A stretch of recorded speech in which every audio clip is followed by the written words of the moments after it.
1장 18절 말씀입니다. 오늘 우리에게 주시는 말씀은 히브리서 1장 1절에서 3절 말씀입니다. 히브리서 1장 1절에서 3절 말씀, 우리 같이 한 목소리로 읽도록 하겠습니다. 같이 읽겠습니다. 시작.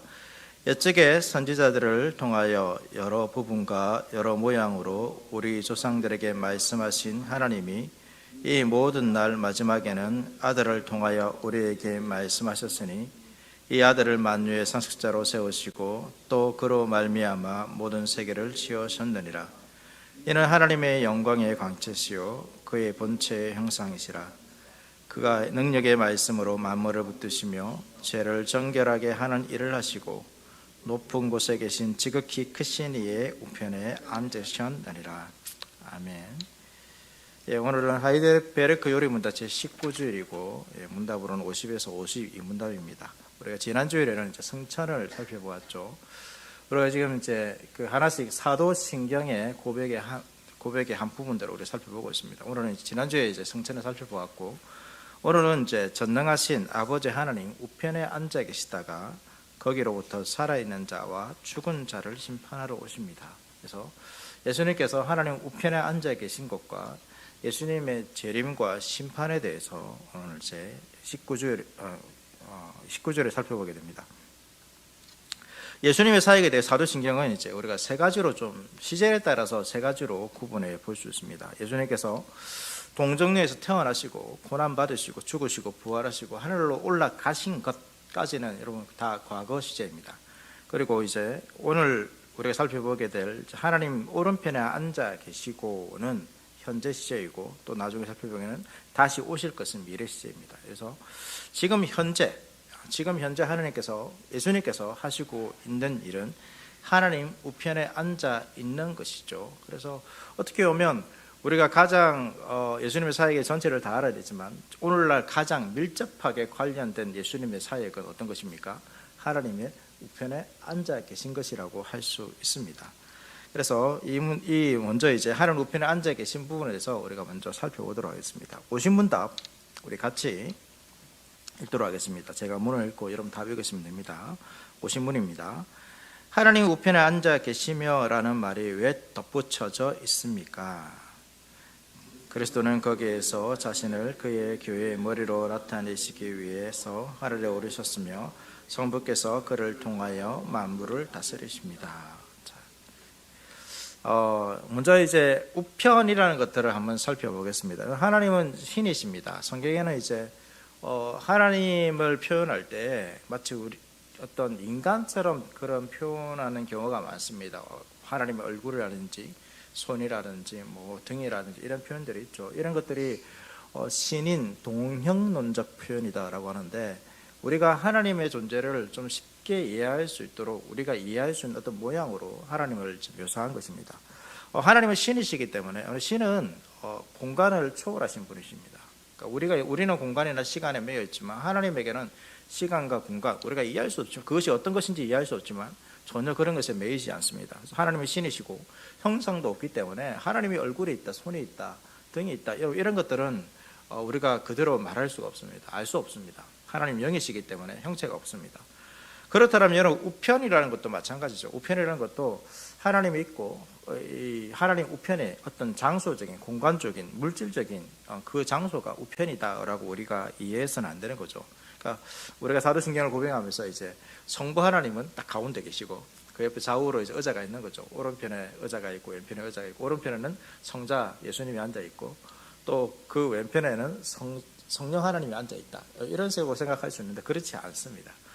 이런 것들은 다 어떻게 보면 상징적으로 우리에게 어떤 그 의미들을 알려주기 위해서 상징적인 표현입니다.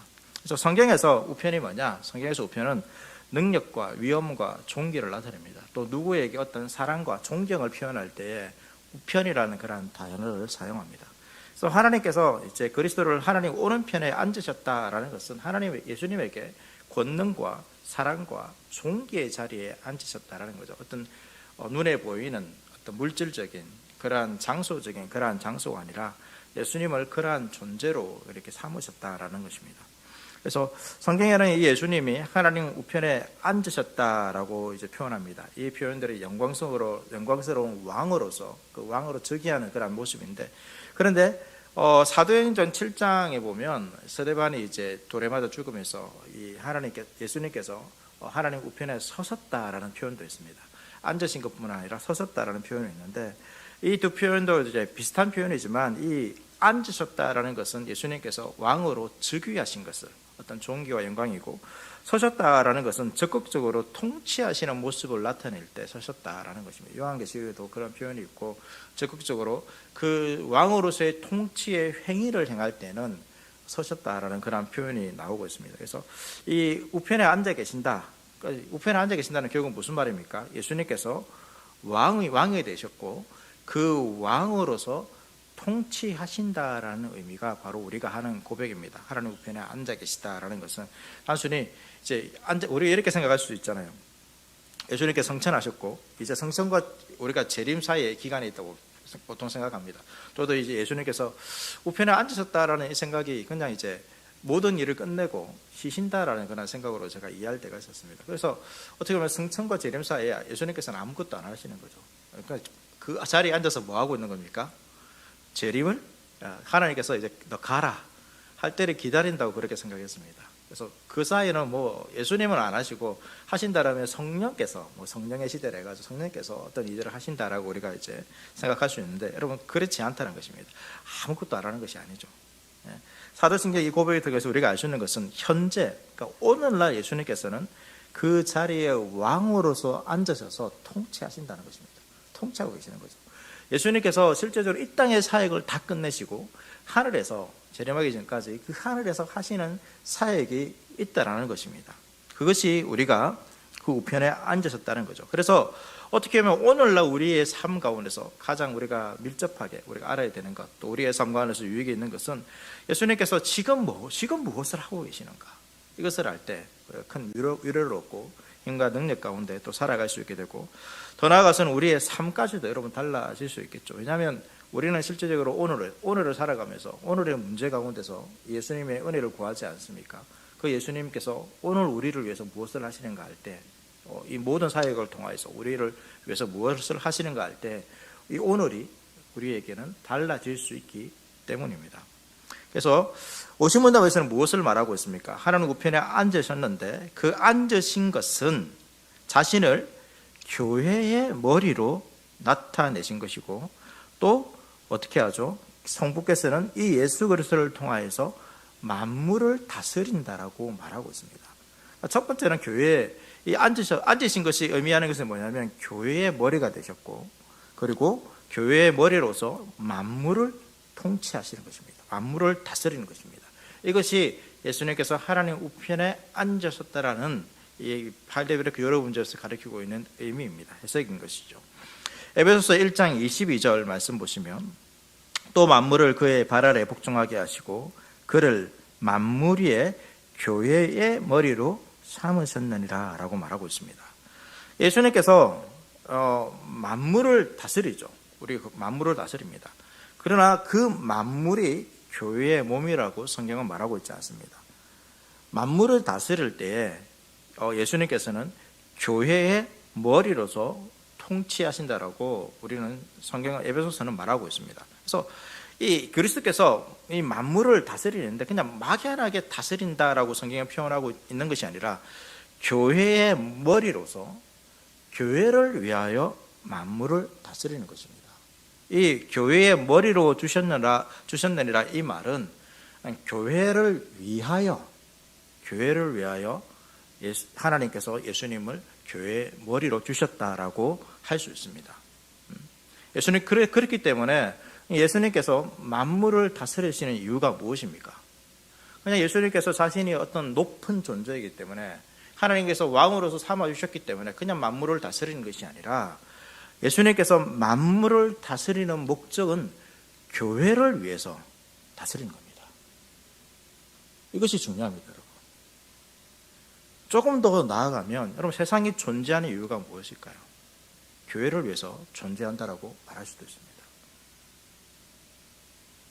교회가 세상을 위해서 존재하는 것이 아니라 우리가 교회의 세상적 책임을 이야기할 수 있지만, 그러나 성경은 세상에 존재하는, 세상에 지금 유지되고 있는 이유는 교회를 위해서 세상이 존재한다라고 말하고 있는 것입니다. 다른 말로 하면, 우리가 개인적으로 얘기하면 예수님께서 왕이 되시는데 하나님 우편에 앉으셨는데 왜 앉으셨느냐? 왜 그것에서 왕으로서 모든 만물을 다스리냐?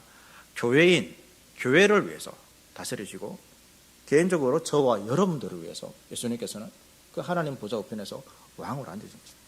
예수님의 사역은 아직 끝나지 않았습니다. 십자가에 죽으시고 부활하시고 승천하신 것으로 끝난 것이 아니라 오늘날도 계속해서 그 사역을 하고 계시고 왕으로서 우리를 다스리고 보존하고 있다는 것을 말해주고 있는 것이죠.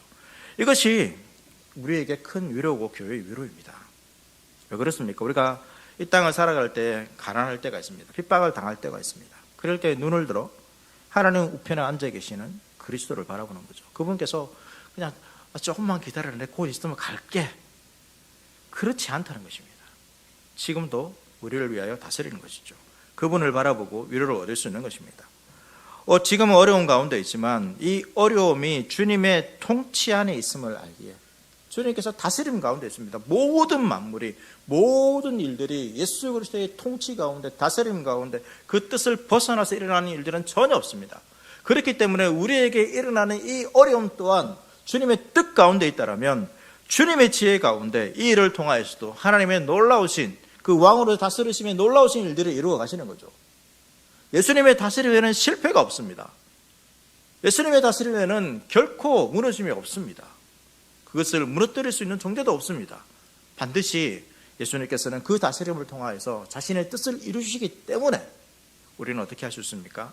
지금 우리 눈에는 이 일들이 어려움이고 때로는 가난하고 핍박하고 여러 가지 아픔과 질병이 있지만, 그러나 주님께서 이 모든 것을 다스린다 할 때에 궁극적으로 모든 것을 합력하여 선을 이룰 것을 우리가 믿기 때문에 우리가 위로를 얻을 수 있게 되는 것이죠.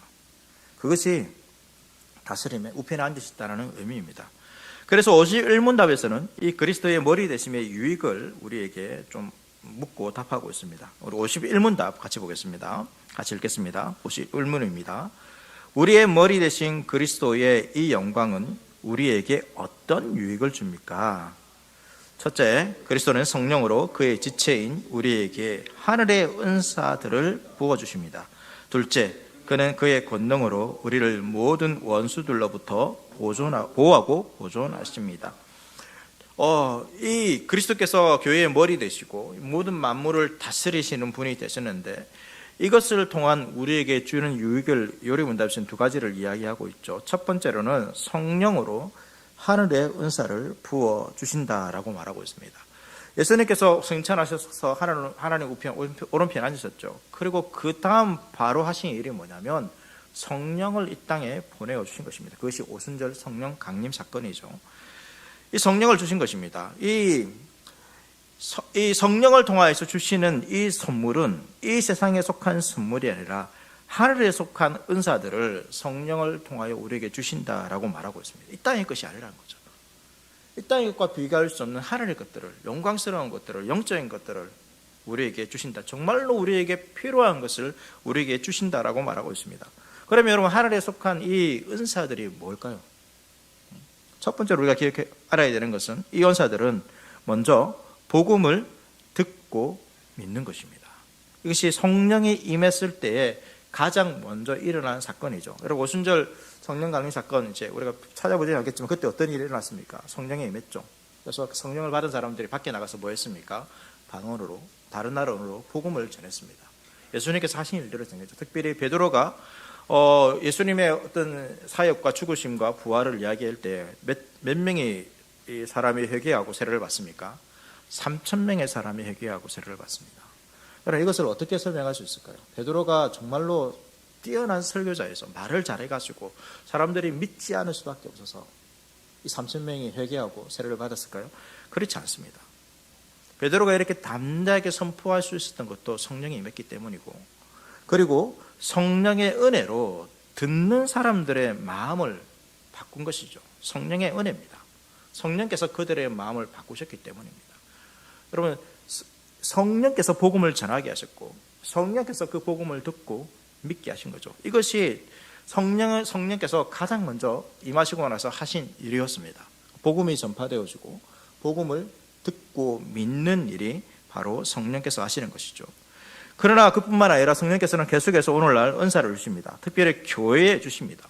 교회는 그리스도의 몸으로서 그리스도의 지체가 되어서 이 은사를 가지고 어떻게 합니까? 교회를 세워나가죠. 그리스도의 충만함이 교회 가운데 드러나도록 하십니다. 이 은사자를 통하여서 직분자를 세우셨습니다. 말씀을 가르치는 자, 치리하는 자를 세우셨죠. 그뿐만 아니라 그분들을 통하여서 계속해서 이 은사들이 흘러가게 했었고, 각각의 역할 가운데서 은사를 가진 사람들을 통하여서 어떻게 합니까? 교회를 세워가는 것입니다. 그러니까 하나님께서 이 성령을 통하여 은사를 주셨는데, 이 은사들은 교회를 위하여 주셨다라고 성경은 말하고 있습니다. 그래서 교회를 위하여 주셨기 때문에 교회에 속한 모든 사람들은 무엇을 가지고 있다고 말할 수 있습니까? 은사를 가진 것입니다. 이것이 하늘의 선물입니다.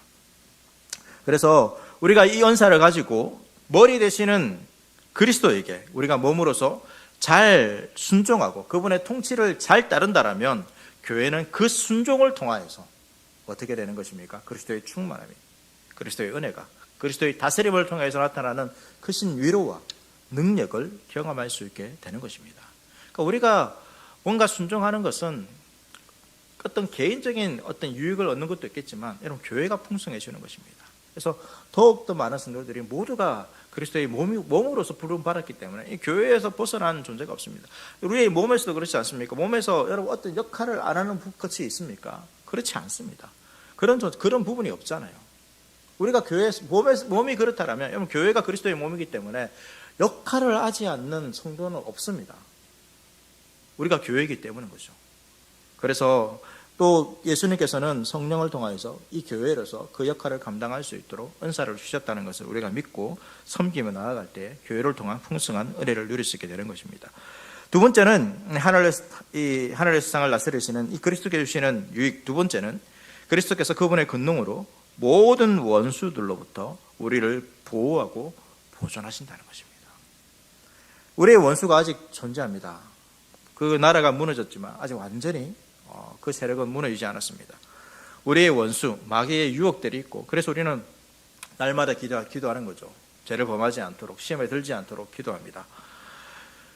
우리의 능력으로는 도무지 이 마귀를 이길 수 없습니다. 그렇지만 여러분, 우리는 패배하지 않습니다. 이것이 교회 역사를 통해서 볼 수 있죠. 여러분, 교회의 시작은 어떻습니까? 노마도 작습니다. 미약합니다. 이 노마라는 거대한 이 나라가, 이 제국 가운데서 교회가 여러분 이 노마를 변화시킬 수 있다는 것은, 또 거기서 살아남을 수 있다는 것은 정말로 여러분 불가능한 것입니다. 예수 믿는 사람도 정말 소수였습니다. 그러나 이 엄청난 핍박과 박해 가운데서도 교회는 무너지지 않았습니다. 곧 멸망할 것 같았지만 예수님께서 말씀하신 것처럼 그것이 겨자씨처럼 정말로 작은 것이었지만 새들이 깃들 만한 그러한 나라가 되는 것을 우리가 보게 되는 것입니다. 그래서 오랜 시간이 지나도록 오늘날까지 교회가 건재한 것이죠. 여러분, 이것이 어떻게 가능한 것입니까? 주님께서 우리를 다스리시고 보존하시기 때문입니다. 주님께서 다스리기 때문입니다. 우리 개인도 마찬가지죠. 우리의 신앙이 유지되는 것도 주님께서 오늘도 우리를 다스리기 때문입니다. 그래서 우리를 다스리시는 그 주님을 더 힘써 의지하는 것이죠. 이것이 지금 오늘날 그리스도께서 그 하늘 보좌에서 하고 계시는 일입니다. 주님께서 우리를 다스리십니다. 주님께서 이 모든 일을 끝내고 쉬는 것이 아니라 오늘날도 누구보다도 열심히 우리를 위하여 일하십니다.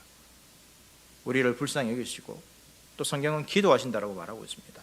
그 일을 성령을 통하여 함께 하시고, 성령께서 하시는 일을 성경은 그리스도께서 하시는 일이라고 거의 동일하게 표현한 부분도 많습니다. 이것이 분리될 수가 없습니다. 왜? 성령께서는 그리스도께서 행하신 그 일들을 우리에게 드러내시고, 이 말씀을 기억나게 하시고, 말씀이 우리의 삶 가운데 이루어지고, 우리를 순종하게 하면 통하여서 그리스도께서 우리에게 주시는 그 은혜와 유익을, 우리를 지키시고 인도하시고 보호하시는 그것을 누리도록 오늘날 일하시고 계시기 때문입니다. 오늘날 예수님께서는 그 하나님 우편에서 뭘 하고 계십니까? 우리를 위하여 일하고 계십니다. 교회를 위하여 일하고 계십니다. 모든 만물을 다스리시는데 왜 다스리십니까? 교회를 위해서 다스리십니다. 우리를 위하여 다스리십니다. 악한 원수 마귀로부터 우리를 지키시고 보호하시고 인도하십니다. 그 예수님을 바라보는 것이죠. 그 예수님을 바라보는 것이 우리가 이 땅을 살아가는 능력이고 참된 위로임을 기억할 필요가 있습니다. 52문답은 그리스도의 재림과 심판에 관한 문답입니다. 52문답 우리 같이 읽겠습니다. 52문입니다. 그리스도께서 살아있는 자들과 죽은 자들을 심판하러 오실 것은 당신에게 어떠한 위로를 줍니까? 내가 어떠한 슬픔과 핍박을 당하더라도 전에 나를 대신하여 하나님의 심판대 앞에 서시사 내게 임한 모든 저주를 제거하신 바로 그분이 심판자로서 하늘로부터 오시기를 머리들어 기다립니다. 그가 그의 모든 원수들 곧 나의 원수들은 영원한 멸망으로 흥분하실 것이며 나는 그의 택함을 받은 모든 사람들과 함께 하늘의 기쁨과 영광 가운데 그에게로 이끌어 들으실 것입니다. 예수님께서 다시 오시면 이제 재림이죠. 예수님의 마지막 사역이라 할 수 있습니다. 이 재림은 완성을 말하고 있습니다. 하나님의 구속사역의 완성입니다. 만물의 통일의 완성이고 모든 관계의 회복이고 죄와 사망의 권세, 사탄의 권세가 완전히 사라지는 그러한 것을 말하고 있습니다. 그렇기 때문에 우리는 그날을 고대하면서 기다려야 되는 거죠. 이 땅에서 당하는 모든 슬픔과 아픔과 눈물과 모든 우리의 어떤 억울함들이 다 사라지는 그러한 날입니다. 그래서 살아있는 자들과 죽은 자들을 심판하십니다. 역사적으로 존재했던 모든 사람들을 심판하시는 날이 바로 이 날입니다. 이 심판이라는 것도 판결입니다. 법정에서 판결을 내리는 것입니다. 공의로운 재판자로서 모든 사람들에 대해서 정확하고 오류 없이 판결을 내리시는 날이 바로 이때입니다. 이때 누가 의인인지 누가 악인인지 드러나게 되는 것이죠. 그러면서 52문답은 이 재림이 그리스도의 재림이 위로라고 말하고 있습니다. 재림이 위로가 되는 이유가 무엇입니까? 슬픔과 핍박을 당하는 이 현실이 그리스도 안에서 여러분 다 해결되기 때문입니다. 우리가 주님을 통한 은혜도 오늘날 우리가 누립니다. 오늘날 주님께서 다스리기 때문에 왕으로 다스리기 때문에 누립니다. 그러나 여전히 우리의 대적들이 있습니다. 또 우리가 속한 이 세상은 여전히 악한 부분들이 있습니다. 그렇기 때문에 우리가 슬픔을 당하는 것이죠. 질병을 경험하게 되는 것입니다. 그러나 예수님께서 재림하시는 그날에는 우리가 겪는 이 모든 슬픔과 아픔과 질병과 모든 눈물이 다 닦아지는 날입니다. 하나님께서 예수 그리스도를 통한 심판대 앞에서 모든 대적들을 다 물리치시기 때문입니다. 그렇기 때문에 이 날이 우리에게 위로가 되고 진정한 위로의 날이기 때문에 그리스도인들은 이 땅에서 그리스도의 통치를 받는 사람들은 그 통치가 완전해지는 그리스도의 재림을 소망하는 것이죠. 단순히 그냥 문제가 사라지고 내가 좋은 곳으로 가는 것이 아니라 이 땅에 통치가 있지만 이 통치가 완전해지는 것을 소망하면서 기다리는 것이 바로 그리스도의 재림입니다. 우리의 구원자가 오십니다. 구원자가 심판자로 오시죠. 그래서 우리의 모든 슬픔과 핍박의 문제들을 다 해결해 주실 것을 믿기 때문에 우리는 오늘도 주님의 오심을 기다려야 됩니다. 우리가 이 땅을 살아가면서 가끔씩은 이제 우리가 하늘을 볼 필요가 있습니다. 단순히 이제 하늘 구름을 바로 바라보듯이 보는 것도 괜찮지만 그러나 그러한 행위들을 통하여서 또 우리가 영적으로 주님 계신 것을 바라보는 것이죠. 그 하늘이 이 하늘이 아니지만 그러나 그렇게 같은 행위를 통하여서 우리가 좀 계속 기억하는 거죠. 주님께서 오늘 통치하시고 오늘 통치하시는 그 주님께서 다시 오신다. 그 사실을 잊지 않아야 됩니다. 오늘날 살아가면서 많은 사람들이 여러분 재림에 대한 이러한 알고 있지만 이러한 소망들 또 기억하는 것들이 많이 좀 약합니다.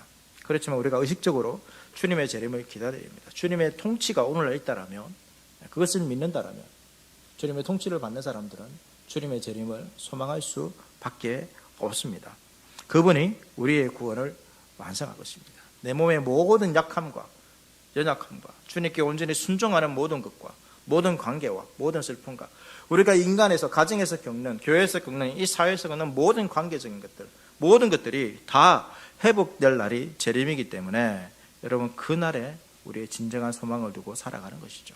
또 그날이 있기 때문에 그 소망이 있기 때문에 우리가 오늘날 당하는 이 아픔도 우리가 이길 수 있는 것입니다. 그런 것이죠. 여러분 그 어떤 큰 병에 걸렸는데 이 병이 치료될 것을 아는 사람과 그리고 이것이 치료될 수 없다고 소식을 들은 사람과 여러분 그 삶이 같습니까? 다릅니까? 다릅니다. 여러분. 다릅니다. 우리는 어떠한 병이라 이렇게 비유한다면 어떠한 병에 걸렸든지 이 병은 반드시 치유될 것입니다. 그렇기 때문에 우리가 걸리는 이 질병 때문에 결코 소망을 잃어서는 안 되는 것입니다. 우리의 모든 회복의 때가 있는 것이죠. 그것이 재림입니다. 그분이 우리를 구원하셨습니다. 십자가에서 우리의 모든 죄를 사하시고 우리를 구원하셨습니다. 그리고 그분이 오늘 우리를 다스리시고 통치하십니다. 그리고 그분이 다시 오실 것입니다. 우리의 진정한 위로가 무엇입니까? 예수 그리스도입니다. 우리의 진정한 위로 되신 그 예수 그리스도께 나와 함께 기도하는 저와 여러분 되기를 바라겠습니다.